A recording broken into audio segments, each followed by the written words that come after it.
Hi,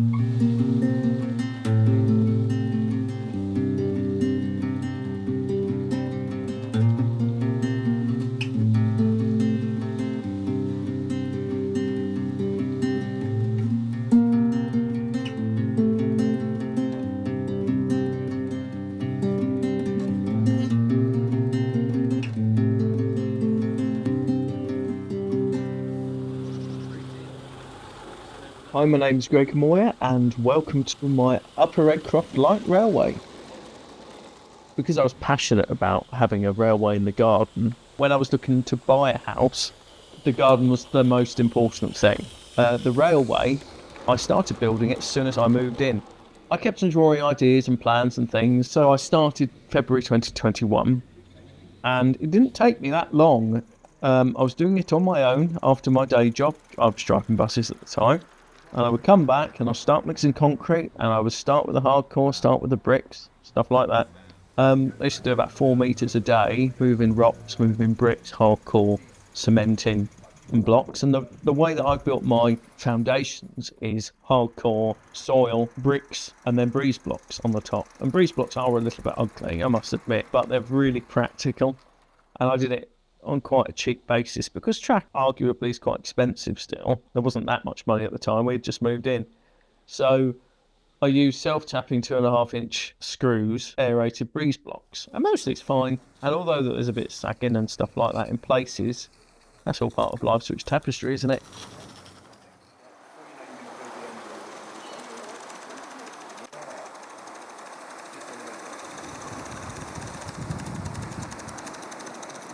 The railway is it was finished in July 2022, which doesn't feel like that long ago, but it feels very well established because of the moistness of the back garden and the sandstone and the alpines and all of that stuff, and the sort of general leaf mulch that happens, especially at this time of year.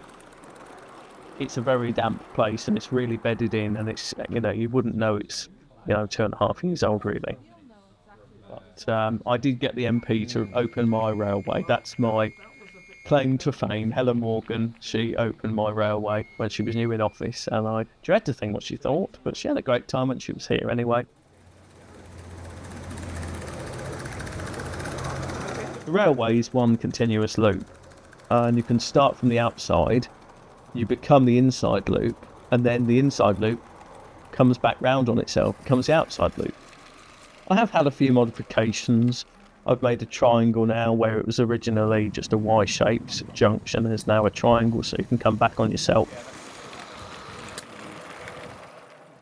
I have quite a mix of things that I run. My agenda for engines is they're different, or I can make them unique, or I can weather them, such as my Kyber, my Harrogate, because it's a one-of-a-kind engine. I absolutely love my Kyber. People look at it and say, what on earth have you done? That's a disgrace. It's not even glossy anymore. And I'm like, I'm very sorry. But I also run Festiniog things, and you might probably see my James Spooner, my Peter Angus James Spooner, Peter Angus's first double fairly. And I've been after a double fairly in ages. And the fact that it was gear drive opposed to being driven by 4 general cylinders. It has a steam motor underneath the cab. It's a proper Peter Angus, and when I picked it up in January 25, it was like getting the keys to a Rolls Royce. That's the only way I can compare it. The way that it sounds, it whirs along like sort of nothing else I'd ever really seen in 16mm.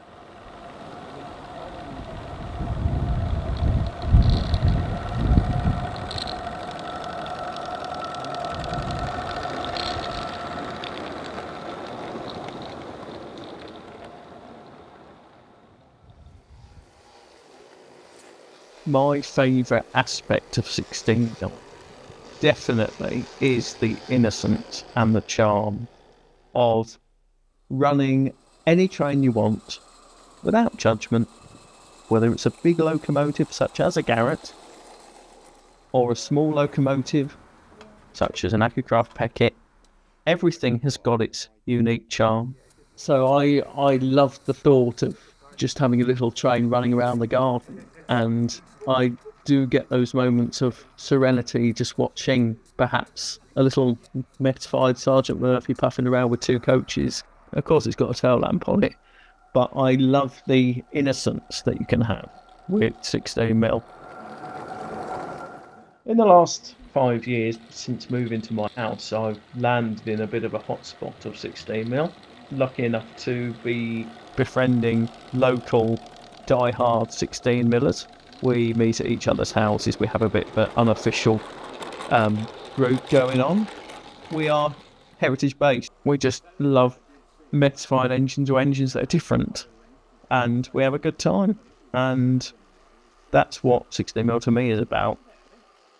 I do have a page on Facebook and a YouTube channel as well that I do my best to keep updated. Thanks for Rob and Sam for coming. Had a good time, we had a good laugh, and they know that they're always welcome. So, but thanks very much for watching. I'm really grateful. Thanks very much.